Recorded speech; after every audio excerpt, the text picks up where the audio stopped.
$1 bilion adalah jumlah wang yang sangat besar. Untuk memudahkan pemahaman, ia bersamaan dengan $1,000 juta. Ini bukan sekadar harga rumah, kereta atau perniagaan. Dengan jumlah wang sebesar ini, anda sudah boleh membina bangunan yang sangat tinggi. Anda mampu membeli kapal layar gergasi. Anda juga mampu membiayai sebuah pesawat canggih. Dan anda juga mampu melaksanakan projek-projek yang biasanya hanya untuk kerajaan, tentera atau golongan bilioner sahaja. Tetapi adakah ini benar? Adakah benar-benar wujud satu benda sahaja yang berharga berbilion dolar? Dan itulah yang akan kita ketahui. Tetapi sebelum kita mulakan perbincangan, saya ingin meminta satu like daripada anda dan sila langgan saluran kita juga. Ini sangat membantu kami sebagai pencipta kandungan. Jadi, mari kita mulakan. Nombor 15. Pengebom stealth bernilai $2 bilion. B. Dua Spirit adalah salah satu pesawat paling mahal yang pernah dicipta oleh manusia. Ia bukan pesawat biasa. Ia adalah pengebom stealth milik Tentera Udara Amerika Syarikat. Stealth bermaksud ia direka supaya sukar dikesan oleh radar. Sebab itu bentuknya pelik. Ia tidak mempunyai ekor seperti pesawat biasa. Seluruh badannya seperti satu sayap besar. Ia dibina oleh Northrop Grumman supaya dapat menembusi pertahanan udara musuh yang ketat. Menurut Reuters, setiap B-2 dianggarkan bernilai sekitar $2.1 bilion. Tetapi penting untuk memahami perkara ini. Bukan hanya pesawat itu sendiri yang termasuk dalam harga tersebut. Ia juga merangkumi penyelidikan, ujian, pembangunan, bahagian khas dan kos lain sepanjang keseluruhan program. Pada mulanya, lebih banyak B-2 sepatutnya akan dihasilkan. Tetapi selepas Perang Dingin, keperluan telah berkurang. Akhirnya, hanya 21 yang telah dibuat. Disebabkan hanya sedikit yang dihasilkan, purata kos setiap satu menjadi lebih tinggi. Ia seperti begini sahaja. Jika anda membelanjakan jumlah yang sangat besar untuk mereka bentuk dan menguji sesuatu, kemudian hanya menghasilkan beberapa unit sahaja, setiap satu akan menjadi lebih mahal. Sebab itulah, B-2 mencapai harga yang sangat tinggi. Tetapi sebagai gantinya, Amerika mendapat salah satu pengebom paling canggih di dunia. Ia mampu terbang sangat jauh. Ia mampu membawa senjata yang berat dan ia mampu memasuki kawasan yang sukar dimasuki oleh pesawat biasa. Inilah sebab mengapa B-2 mahal. Bukan hanya kerana ia boleh terbang.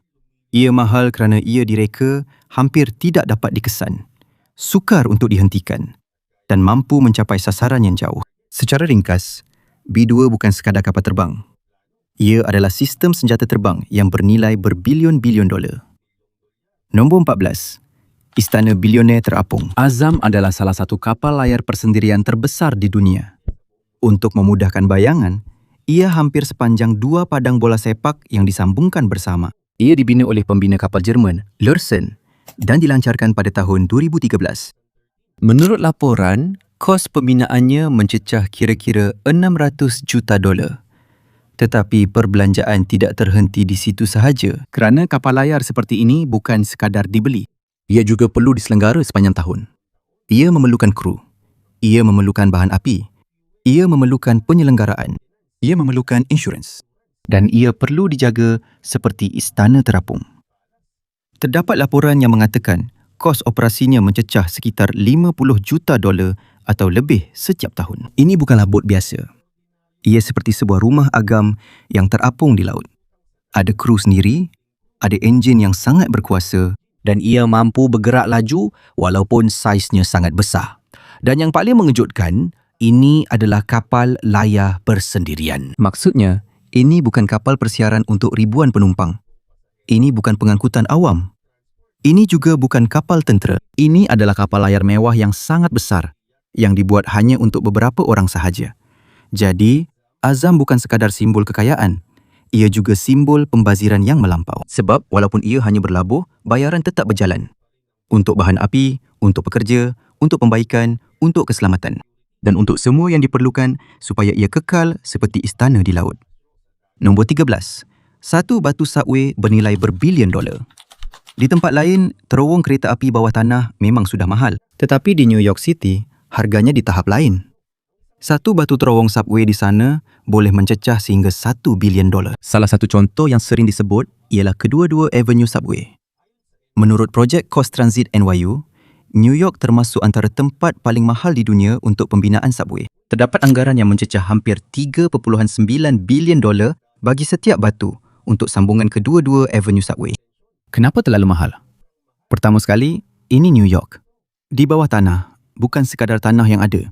Ada paip air, ada saluran gas, ada kabel elektrik, ada paip pembetungan, ada kabel internet dan ada asas bangunan lama. Jadi sebelum mula menggali, perlu tahu dulu apa yang ada di bawah. Kalau terlanggar sesuatu, boleh rosakkan perkhidmatan seluruh kawasan. Kedua, proses permit dan semakan sangat panjang. Banyak kajian perlu dibuat. Banyak kelulusan diperlukan. Banyak perkara perlu diselesaikan sebelum pembinaan boleh dimulakan. Ketiga, kos buruh dan pembinaan di New York sangat mahal. Jadi walaupun terowong hanya satu batu, harganya sudah seperti projek mega. Apa yang menjengkelkan di sini, New York memang sangat memerlukan subway. Terlalu ramai orang yang menggunakannya. Sistemnya sudah lama dan mereka perlukan laluan tambahan. Tetapi disebabkan kos pembinaan yang terlalu mahal, perkembangan sangat perlahan. Sebab itu, satu terowong di New York bukan sekadar terowong. Ini adalah contoh bagaimana projek pengangkutan awam yang mudah boleh menjadi perbelanjaan berbilion. Terutamanya apabila ia dilakukan di bandar yang paling sukar dan paling mahal. Nombor 12. Ubat bernilai bilion dolar.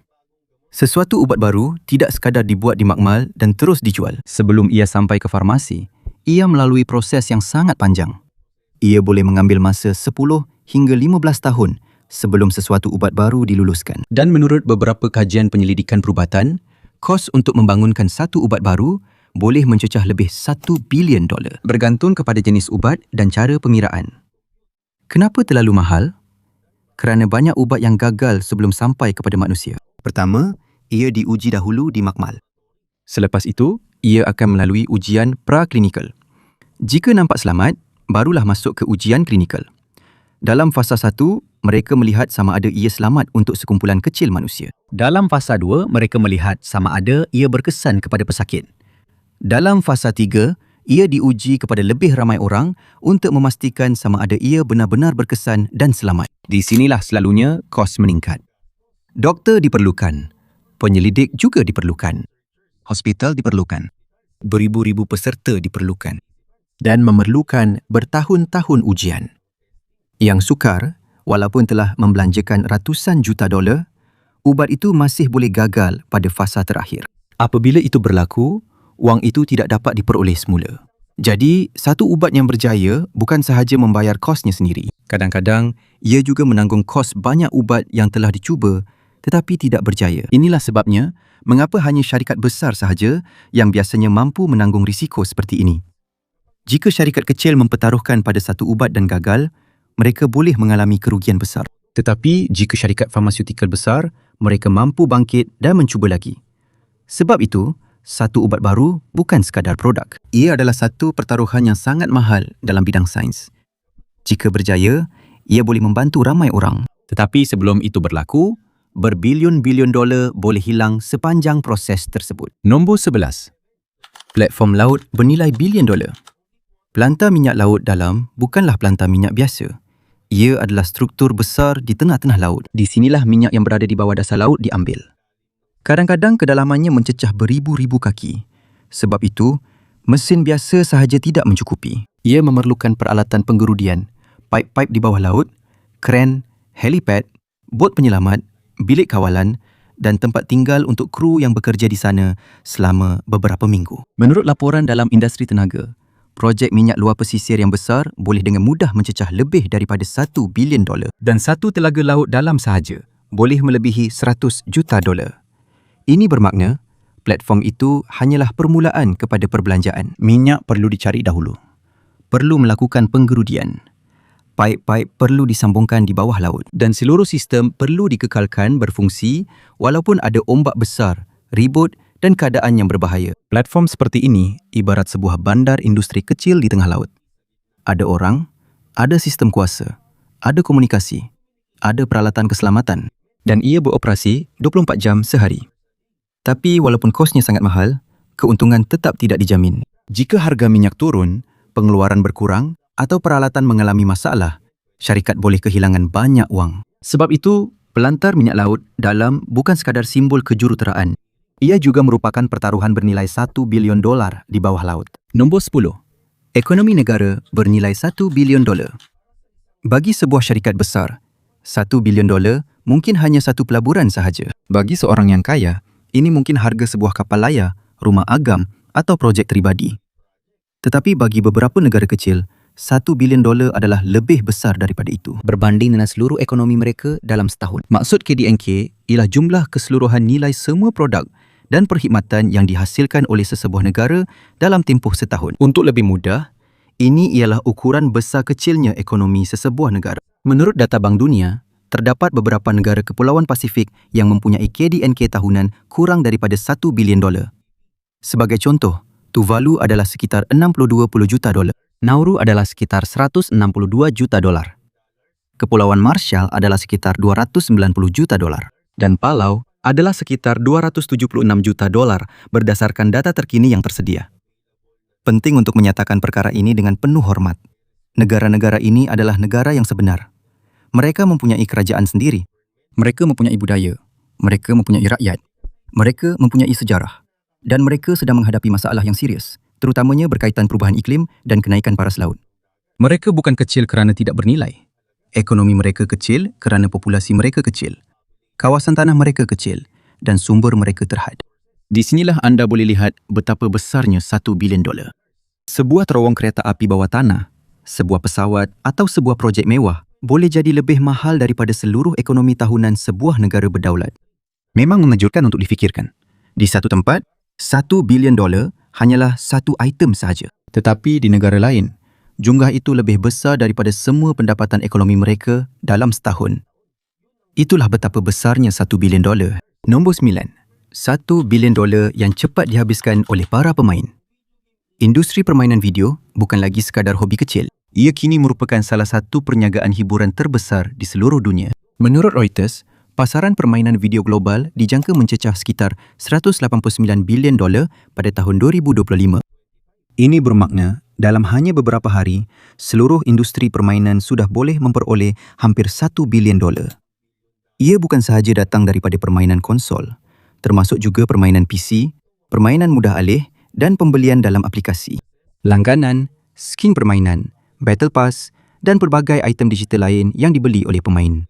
Bahagian terbesar daripada jumlah ini adalah permainan mudah alih. Ini adalah permainan yang dimainkan di telefon bimbit semasa menunggu, berehat atau hanya duduk di rumah. Dahulu, setengah orang menganggap permainan video hanya untuk kanak-kanak. Tetapi sekarang, ia sudah lebih besar daripada banyak industri hiburan tradisional. Yang mengejutkan, orang ramai tidak perlu membeli barangan fizikal. Kadang-kadang, apa yang dibeli hanyalah kulit watak, nyawa tambahan, senjata istimewa atau naik taraf kecil dalam permainan. Tetapi kerana berjuta-juta pemain di seluruh dunia, jumlah keseluruhan menjadi sangat besar. Sebab itu, industri permainan video bukan sekadar permainan. Ia kini merupakan sebuah mesin bernilai berbilion dolar. Selagi ada orang yang bermain di telefon bimbit, konsol atau komputer, wang akan terus masuk. Nombor 8. Penerbangan pesawat angkasa bernilai berbilion dolar. Pesawat angkasa adalah salah satu projek paling berwawasan tinggi oleh NASA. Ia dibuat untuk membawa manusia dan kargo ke angkasa. Ideanya dahulu, perjalanan ke angkasa akan menjadi lebih murah kerana pesawat angkasa ini boleh digunakan semula. Maksudnya, ia akan digunakan semula selepas setiap misi. Tetapi dalam realiti, ia tidak semudah itu. Dari tahun 1981 hingga 2011, program pesawat angkasa ini telah melaksanakan 135 misi. Menurut analisis yang disebutkan oleh Space.com, purata kos setiap pelancaran mencecah hampir $1.5 bilion, saudara. Apabila keseluruhan kos program dibahagikan dengan jumlah misi, kenapa ia sangat mahal? Sebab, walaupun pesawat ulang-alik itu boleh digunakan semula, ia masih perlu diperiksa dan dibaiki selepas setiap penerbangan. Ia tidak seperti kapal terbang yang hanya perlu dibersihkan dan boleh terbang semula keesokan harinya. Setiap pelancaran memerlukan pasukan yang besar, pemeriksaan yang teliti, pembaikan, latihan bahan api dan pemeriksaan keselamatan. Jadi, walaupun boleh digunakan semula, ia tidak bermakna secara automatik ia murah. Pesawat ulang-alik angkasa sangat canggih, tetapi ia juga sangat rumit. Dan apabila mesin lebih rumit, kos penjagaannya juga lebih mahal. Jadi, pengajarannya di sini mudah. Tidak cukup sekadar kapal angkasa itu boleh digunakan semula. Ia juga mesti mudah diselenggara, mesti cepat untuk disiapkan semula, dan mesti tidak terlalu mahal setiap kali penerbangan. Pesawat ulang-alik angkasa telah membawa manusia ke angkasa, membantu membina stesen angkasa antarabangsa dan menjadi sebahagian besar dalam sejarah angkasa lepas. Tetapi dari segi kos, ia juga merupakan salah satu cara yang paling mahal untuk meninggalkan bumi. Nombor 7. Menara berbilion dolar. Burj Khalifa di Dubai ialah bangunan tertinggi di dunia. Menurut MR, ia mencapai ketinggian 828 meter dan mempunyai 163 tingkat. Untuk lebih mudah, ia sangat tinggi seolah-olah beberapa pencakar langit disusun di atas satu sama lain. Ini bukan bangunan biasa. Ada hotel, ada pejabat, ada kediaman, ada restoran, dan ada dek pemerhatian di mana anda boleh melihat Dubai dari tempat yang sangat tinggi. Dianggarkan sekitar 1,5 bilion dolar. Itulah kos pembinaannya. Kenapa sangat mahal? Sebab bukan mudah untuk bina bangunan setinggi ini. Di Dubai, cuacanya sangat panas. Jadi konkrit perlu dicurahkan, kadang-kadang pada waktu malam, supaya tidak cepat rosak akibat panas. Perlu juga kaedah khas untuk mengangkat konkrit ke tingkat yang sangat tinggi. Dan semakin tinggi bangunan itu, semakin sukar untuk melindunginya daripada angin. Jadi, ia bukan sekadar dibina begitu sahaja. Bentuknya dikaji dengan teliti. Kekuatan angin juga dikaji. Ia menggunakan kejuruteraan canggih. Burj Khalifa bukan sekadar tinggi, ia adalah simbol kekayaan melampau, kekuatan reka bentuk dan cita-cita Dubai. Untuk satu bangunan sahaja, kosnya sudah mencecah 1,5 bilion dolar. Nombor 6. Pasukan perlumbaan bernilai bilion dolar. Formula 1 bukan sekadar perlumbaan biasa. Ia adalah salah satu sukan termahal di seluruh dunia. Untuk membolehkan satu pasukan F1 bertanding dalam satu musim, mereka memerlukan kereta, jurutera, mekanik, pemandu, kilang, penguji, ujian, perjalanan dan alat ganti. Dan bukan hanya satu perlumbaan yang dibincangkan di sini. Ia melibatkan satu musim penuh, banyak negara, banyak perlumbaan dan hampir sepanjang tahun persiapan dilakukan. Pada tahun 2026, menurut Formula 1 sendiri, had kos telah meningkat kepada 215 juta dolar. Tetapi tidak semua perbelanjaan termasuk di dalamnya. Ada perkara yang masih terpisah daripada had tersebut, seperti gaji pemandu, beberapa gaji kaki tangan kanan, pemasaran dan perbelanjaan besar yang lain. Jadi, perbelanjaan tahunan sebenar pasukan teratas boleh mencecah ratusan juta dolar. Kenapa mahal? Sebab setiap bahagian kecil kereta F1 sangat canggih. Sayap depan saja pun boleh jadi sangat mahal. Steering pula penuh dengan butang dan kawalan. Sistem enjin pula sangat teknikal. Dan bila kereta terempas, berjuta-juta dolar boleh musnah dalam sekelip mata. Yang lebih pedih, walaupun kau dah belanja besar, belum tentu kau menang. Dalam Formula 1, duit yang banyak bukan jaminan kejuaraan. Kadang-kadang, ia hanyalah tiket untuk bersaing dengan pasukan terkuat. Sebab itu, pasukan F1 bukan sekadar pasukan sukan. Ia adalah sebuah mesin perlumbaan yang membakar ratusan juta dolar hanya untuk bersaing dalam liga terpantas di dunia. Nombor 5. Stadium Wembley bernilai bilion dolar. Stadium Wembley di England bukan sekadar stadium biasa. Bagi ramai peminat bola sepak, inilah rumah kepada bola sepak Inggeris. Di sinilah perlawanan-perlawanan besar diadakan. Di sinilah berlangsungnya perlawanan akhir Piala FA. Di sinilah juga pasukan kebangsaan England bermain. Wembley yang baru dibuka pada tahun 2007 dan mempunyai 90,000 tempat duduk. Ia juga mempunyai gerbang besar yang jelas kelihatan di London. Menurut Stadium Wembley, tempat baru ini menelan kos sekitar 750 juta pound. Sementara rujukan pembinaan lain meletakkannya sekitar 798 juta pound. Kenapa ia sangat mahal? Pertama, ia sangat besar. Kedua, ia perlu menggantikan Wembley lama di lokasi yang sama. Dan ketiga, ia tidak boleh menjadi stadium biasa sahaja. Ia mesti sesuai dengan nama Wembley. Ia perlu moden, ia perlu ikonik. Ia mesti mampu menampung bola sepak, konsert, tinju, perlawanan NFL dan acara besar lain. Sebab itu Wembley bukan sekadar tempat acara. Ia adalah simbol kebangsaan. Dan kadang-kadang apabila apa yang anda bina bukan sekadar bangunan tetapi simbol sebuah negara, kosnya mencecah berbilion. Nombor 4. Pasukan sukan bernilai 1 bilion dolar. Sebuah pasukan NFL bukanlah pasukan sukan biasa. Ia seperti keahlian dalam salah satu kelab paling eksklusif dalam sukan Amerika. Pada tahun 2022, kumpulan Walton Penner membeli Denver Broncos dengan harga 4.65 bilion dolar. Selepas itu, pada tahun 2023, Washington Commanders pula dijual dengan harga $6.05 bilion yang menjadi rekod baharu ketika itu dalam NFL. Kenapa? Kenapa sebuah pasukan begitu mahal? Ia bukan hanya kerana pemain, bukan hanya kerana stadium, dan bukan hanya kerana pendapatan tahunan. Sebab sebenar adalah kekurangan, scarcity. Hanya ada 32 pasukan NFL dan ramai bilioner yang mahu memiliki satu. Apabila ada pasukan yang dijual, itu jarang berlaku. Sebab itu, harga semakin naik. Bagi pembeli kaya, mereka bukan sekadar membeli perniagaan. Mereka membeli hak untuk menjadi pemilik sebuah franchise NFL. Dan dalam dunia sukan, itu adalah status yang tinggi. Sebab itu, harga sebuah pasukan NFL boleh melebihi beberapa bilion dolar.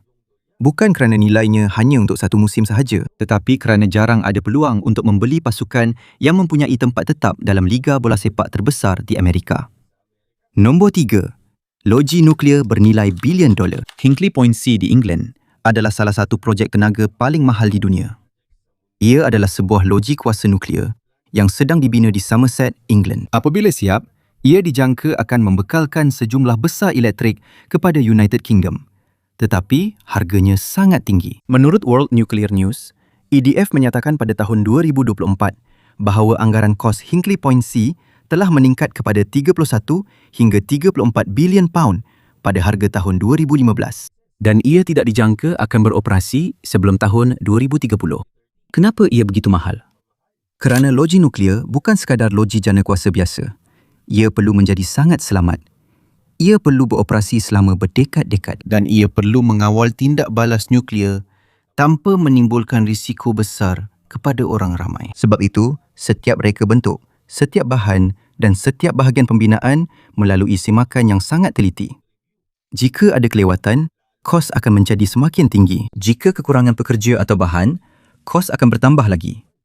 Sebab itu, Hinkley Point C menjadi contoh projek yang penting tetapi sangat mahal untuk dilaksanakan. Ada yang mengatakan ia berbaloi kerana ia akan membekalkan elektrik bersih untuk bertahun-tahun lamanya. Tetapi ada juga yang bertanya, sama ada lebih baik wang itu dibelanjakan untuk tenaga boleh diperbaharui, penyimpanan bateri atau kecekapan tenaga. Jadi, Hinkley Point C bukan sekadar loji jana kuasa. Ia adalah satu persoalan besar. Berapa banyak yang kita sanggup bayar untuk elektrik yang stabil dan rendah karbon? Nombor 2. Kapal persiaran bernilai $2 bilion. Icon of the Seas ialah salah satu kapal persiaran terbesar di dunia. Ia dibina untuk Royal Caribbean dan mula beroperasi pada tahun 2024. Menurut laporan, harganya dianggarkan sekitar $2 bilion.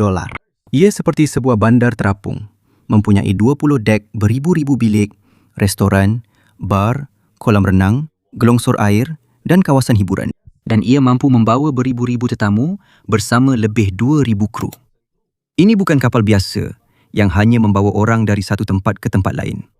Ia sendiri adalah destinasi. Ramai penumpang menaiki kapal ini bukan sekadar untuk melihat laut, tetapi untuk merasai keseluruhan resort terapung ini. Kenapa kosnya mencecah $2 bilion? Kerana ia perlu menggabungkan hotel, pusat beli belah, taman tema, restoran, teater dan kapal dalam satu kapal gergasi. Ia juga perlu selamat di laut. Ia memerlukan enjin yang berkuasa, sistem navigasi, bot penyelamat, kawasan kru dan beribu-ribu sistem yang perlu berfungsi setiap hari. Jadi Icon of the Seas bukan sekadar kapal persiaran. Ia adalah sebuah resort terapung. Dan dengan saiznya, ia menunjukkan sejauh mana perjalanan mewah telah berkembang. Nombor 1. Sfera Gergasi Las Vegas. Sfera di Las Vegas bukanlah tempat konsert biasa. Ia kelihatan seperti bola gergasi dengan skrin di luar. Dan pada waktu malam, ia boleh kelihatan seperti bola mata, planet, bulan atau apa-apa imej yang ingin dipaparkan. Menurut laporan, kos pembinaannya mencecah sekitar $2.3 bilion. Di luar, ia dilitupi dengan paparan LED yang sangat besar. Sebab itu, ia boleh dilihat dengan jelas dari jauh. Di dalam pula, terdapat skrin besar yang mengelilingi penonton. Visual bukan sahaja di hadapan, tetapi juga di atas, di sisi dan hampir mengelilingi penonton. Jadi, rasanya seolah-olah anda berada di dalam babak itu sendiri. Ia juga dilengkapi dengan sistem bunyi yang canggih. Ia direka supaya penonton dapat merasai bunyi dari pelbagai arah. Jadi ia bukan sekadar menonton konsert atau filem. Seolah-olah seluruh badan anda turut serta dalam pengalaman itu. Kenapa sangat mahal? Sebab ini hampir seperti jenis bangunan yang baru. Ia bukan sekadar arena. Ia bukan sekadar papan iklan. Ia bukan sekadar pawagam. Ia menggabungkan seni bina, teknologi skrin gergasi, reka bentuk bunyi dan hiburan dalam satu projek yang sangat besar. Sebab itu Sphere sangat sesuai di Las Vegas kerana di bandar yang terkenal dengan cahaya, persembahan dan tarikan yang sangat besar, ini adalah salah satu jawapan paling hebat kepada soalan bagaimana rupa $2.3 bilion jika anda belanjakan untuk memukau orang ramai.